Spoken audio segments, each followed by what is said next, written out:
This tiny little engine, which fits neatly into the palm of my hand, has a displacement of only 2.95 cc, but a power output of 1.8 horsepower. If you put it side by side and to scale against a brush cutter engine, which is 50 cc and 2 horsepower, you realize just how insane 1.8 horsepower from something this miniature actually is. But things get even crazier if we calculate the specific power output for this engine, and that is the horsepower per liter of engine displacement. So if we take the specs of this engine, plug it into our little formula, we're gonna get 610 horsepower per liter of displacement. To put this insane figure into perspective, here's the Koenigsegg Jesko. It's a $3 million hypercar whose 5.1-liter twin-turbo V8 engine outputs 1,603 horsepower when it runs on E85 ethanol fuel. So 1,603 horsepower, absolutely crazy, but if we calculate the specific power output, we get only 316 horsepower per liter, so around half of what this thing can do, and this is a single-cylinder Nitro engine which costs around $80. Now, to beat the specific power output of this engine, we're going to have to venture beyond $3 million hypercars and into current Formula 1 territory. So away from things that money can buy into things that money cannot buy. Now, current Formula 1 race cars, they output somewhere between 750 to 1,000 horsepower. Nobody knows the exact number. The numbers are never published, but it's somewhere in there, and the power comes from their 1.6-liter turbocharged V6 engine and their hybrid drivetrain, which contains electric motors, which add power to the engine. Now we're gonna, in order to get Formula 1 to beat this, we're gonna cheat. And we're gonna pretend that all of the power comes from the engine alone. We're gonna ignore the existence of the electric motors. And when we do that, we get 1.6 liters, 1,000 horsepower, and a specific power output of 625 horsepower. So now we're beating this thing, but only because we're stacking the numbers, we're cheating in favor of Formula 1. And actually only because this is a very budget-friendly, beginner-oriented engine. If we dip into something more competition-oriented, let's say from a company in Japan called OS Engines, which specializes in making little tiny nitro engines, and we're going to choose their R2105 engine that costs around $650, so more than this, but you do get 2.76 horsepower from 3.95 cc of displacement, and that gives you a specific power output of 791 horsepower per liter. So even Formula 1, with I don't know what kind of amount of number twisting, it cannot touch that number. Now, specific power output numbers are interesting and exciting, but to experience the sheer fury of the power density of these engines, we're gonna have to use a radio-controlled chassis. And I have one here, it just so happens, and this thing has pretty much everything we need. We have a real suspension, we have giant tires, four-wheel drive, differentials, we also have a fuel tank, we have brakes, so almost everything like a real car. And we're going to take this, we're going to pop it in, we're going to take a little exhaust, we're going to pop the exhaust in, we're going to connect our fuel lines, and we're going to take it for a drive.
You know what?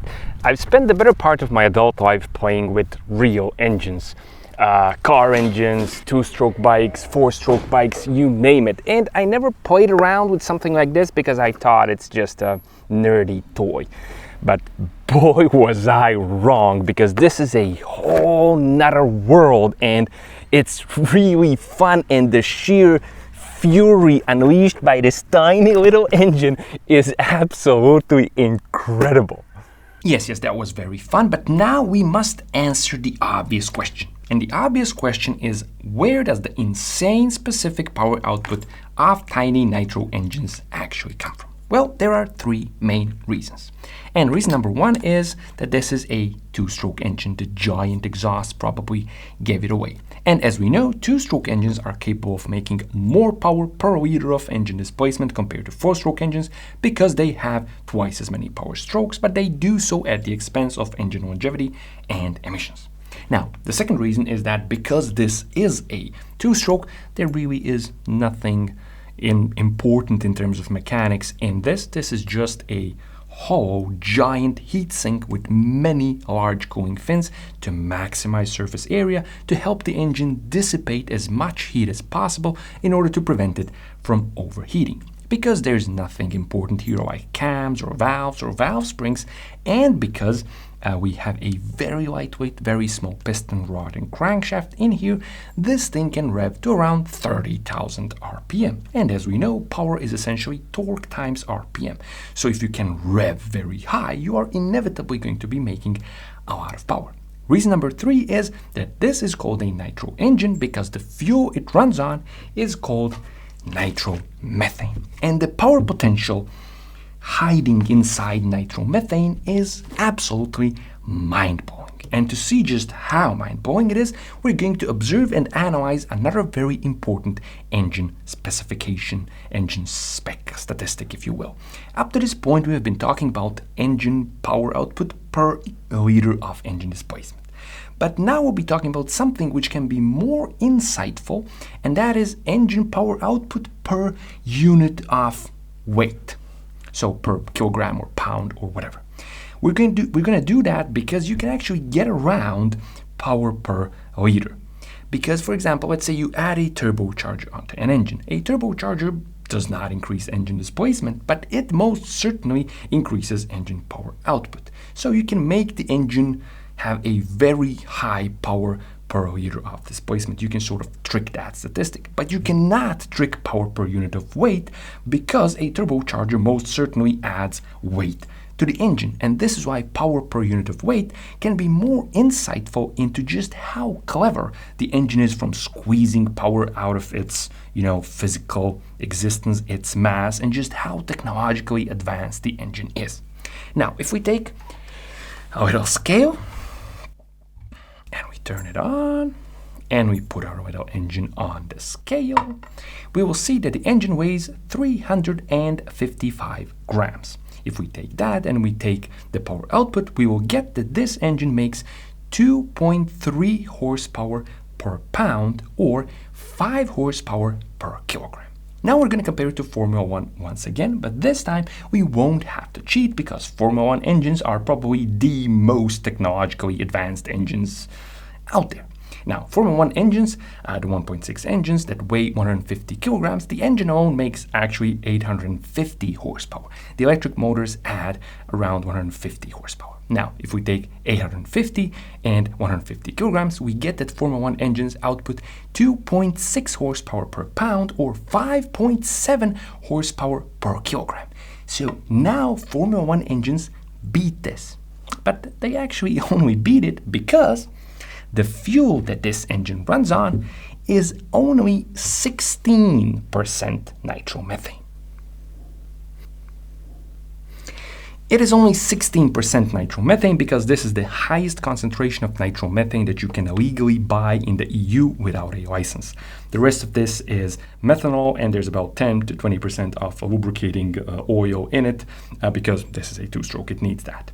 Now, you can only, getting a license in the EU is not that hard, but I really don't need it because I don't plan to compete, so 16% nitromethane is more than enough for me. As you have seen, it makes this thing more than capable of powering our chassis and having loads of fun. However, there is something that exists in this world, fortunately, with a much, much higher concentration of nitromethane, which can show us that nitromethane is more powerful than technology. And that something is called top fuel dragsters. Now, top fuel is called top fuel because these dragsters, they run 90% nitromethane. The rest, the remaining 10%, is mostly methanol and a bunch of other additives.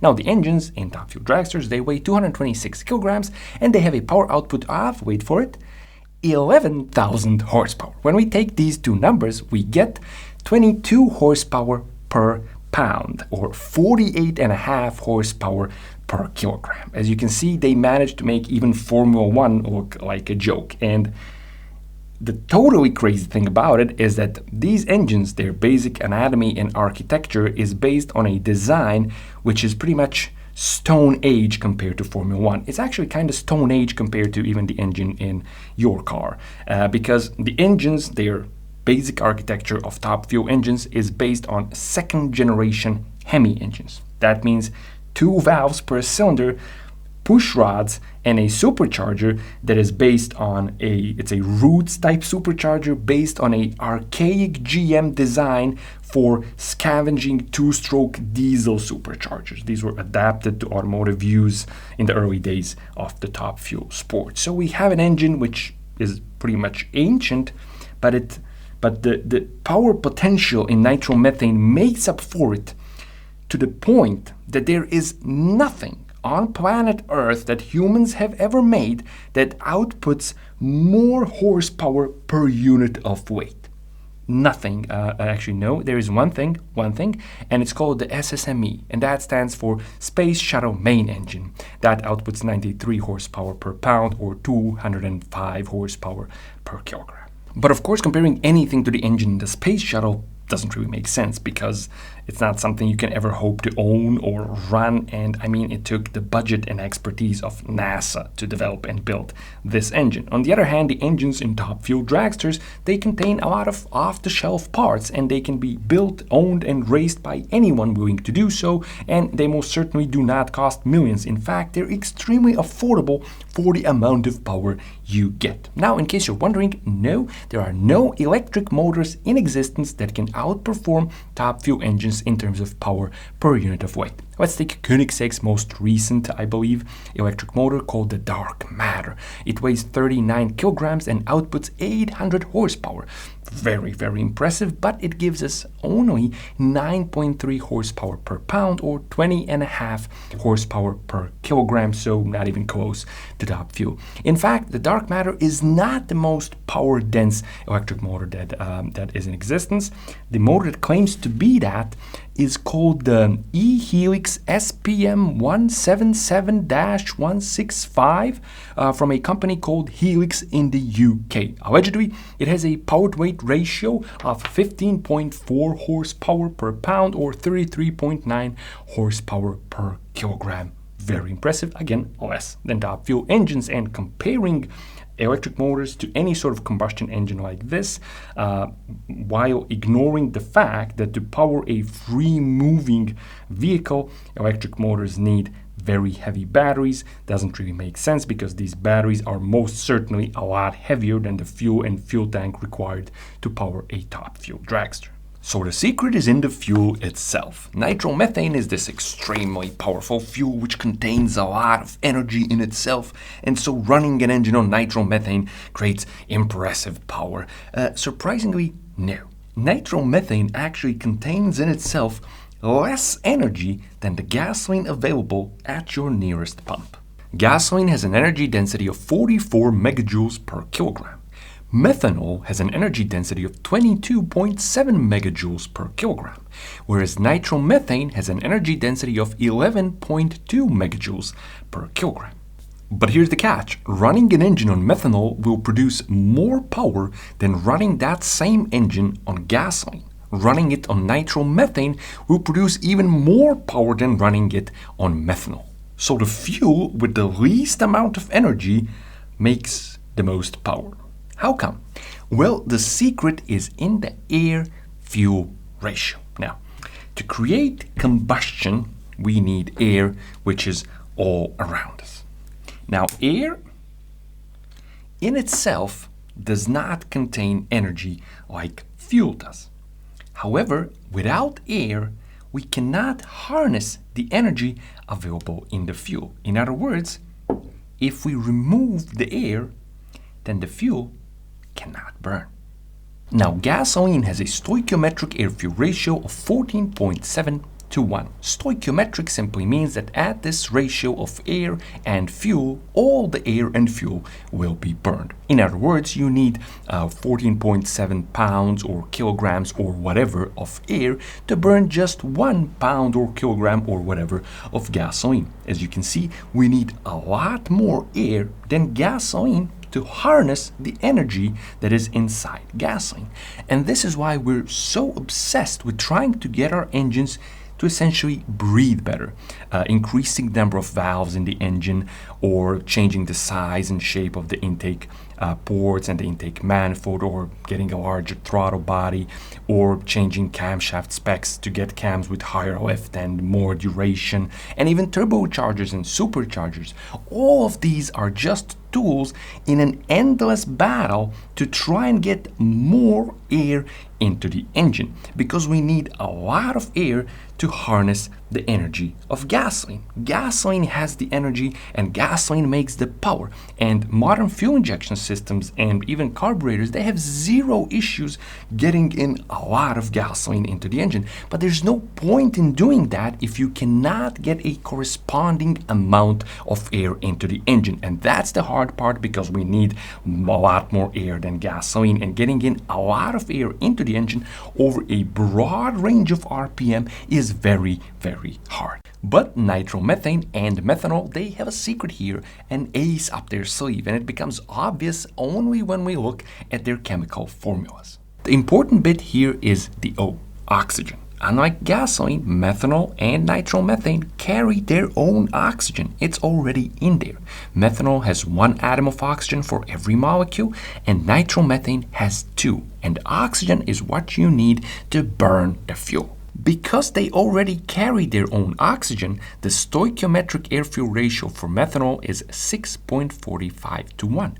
For nitromethane, it's 1.7 to 1. In other words, you only need 1.7 kilograms of air to burn 1 kilogram of nitromethane. And because you have the oxygen in the fuel, it means that all of a sudden you become much less reliant on trying to get the engine to breathe better. You do not need to get as much air into the engine to burn a lot of fuel. And the fuel is what makes the power, because the fuel contains the energy. The more fuel you can burn, the more power you can make. And although nitromethane has around 1/4 of the energy density of gasoline, you can burn more than 8 times as much nitromethane during every single combustion event. But this ridiculous air-fuel ratio also explains why we're not using methanol or nitromethane in regular daily driven vehicles. Because yes, you can make a lot more power, but you need to burn a lot more fuel, which means that your fuel efficiency, your MPG, becomes horrible. But here's the important bit. Top fuel dragsters, they actually never run at the stoichiometric air-fuel ratio of 1.7 to 1. What they run at is 0.5 to 1. In other words, they're burning more fuel than air. Now with gasoline, if you run too rich, something like 9 to 1, you're actually going to be making less power than if you were to run something closer to stoichiometric. And this is simply because you won't be able to burn off your gasoline. But because nitromethane carries its own oxygen and it carries twice as much of it as methanol, it has the potential to be something what's called a monopropellant. In other words, it can burn by itself. It doesn't even need any atmospheric air. And this means that the more fuel you add, the more power you will make. Yes, returns, they do start to diminish a bit the further out away you are from the stoichiometric ratio of nitromethane, but more power is still more power. And this is why the fuel pumps of top fuel dragsters, they can flow 100 US gallons or 378.5 liters of fuel per minute. And this is why the V8 engines have 42 individual fuel nozzles. There's 10 injectors in the injector head above the supercharger, 16 in the intake manifold, and another 16 in the cylinder head, 2 for each of the 8 cylinders. Another really convenient benefit of nitromethane is that it has a very high heat of vaporization. Nitromethane requires a lot of heat energy to transition from a liquid to a gaseous state. In other words, when nitromethane enters the chamber and as it vaporizes, it absorbs a lot of heat from the chamber, which helps keep the engine cool. And it's also one of the main reasons why top-fuel dragsters can run without radiators or water passages in the head and in the block. Now, the lack of water passages in the head and in the block and the fact that they are solid billet chunks of aluminum makes the head and the block incredibly strong. But the power of nitromethane is such that it can still blow them to pieces. And this is why the engines have safety harnesses over them to prevent the supercharger and other parts of the engine from being flung into innocent bystanders if the engine blows up. Now, something else that's also often said about top-fuel dragsters is that the engines are rebuilt after every run. That is actually not true. The engines are not rebuilt. They are opened up after every run, and everything is checked to see if it is within tolerance and within spec, and if it's not, it's replaced. But very, very often, not many parts are replaced. Most of the parts are returned into the engine, and the engine is ran again. So what's actually done is more of a prevention of a rebuild rather than a full-scale rebuild. But make no mistake, nitromethane is still absolutely crazy stuff. In fact, it's so crazy that the NHRA, which is the governing body for top fuel racing, they had to limit the concentration of nitromethane in the fuel to 90%, even though even more power could be made by running something like 98%. But this comes with an increased risk of blowing up engines all the time, and nobody wants that. Interestingly, you cannot run 100% pure straight nitromethane because nitromethane, if it's not mixed with methanol, has a tendency to explode rather than burn. Now, the sheer power of nitromethane is also the reason why top fuel dragsters, they don't run the full quarter mile or 402 meters.